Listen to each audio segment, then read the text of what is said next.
สวัสดีทุกคนสวัสดีตอนเสาร์มื้อนี้อยู่หน้าคือเก่าเดี๋ยวสิไปหาถ่ายคลิปให้แนวกินให้ทุกคนมึงคือเก่ามื้อนี้จะสิมาถามความรู้สึกของน้องทรายเฮาคือน้องทรายเพชรเวียกจากนครหลวงคือปกติว่าจะอายน้องแต่ละคนไปคือ2-3 เดือนหรือว่าด้นสุด5 เดือนกลับมาบ้านแต่ว่าน้องทรายหลานไปในปีไปหาก็กลับมาบ้านมื้อนี้เดี๋ยวเบิ่งจักหน่อยเราสิมาเพราะตอนนี้เราอยู่เฮือนพาเบิ่งถ้าฟังความรู้สึกกันจังไดจากการที่อยู่เมืองโดนแล้วหากกลับมาบ้าน หาเบิ่งว่าแล้ว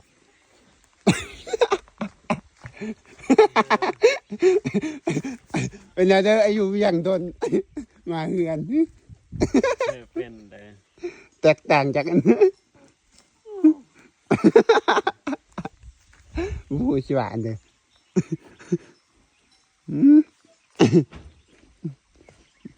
นี่เด้อทุกคน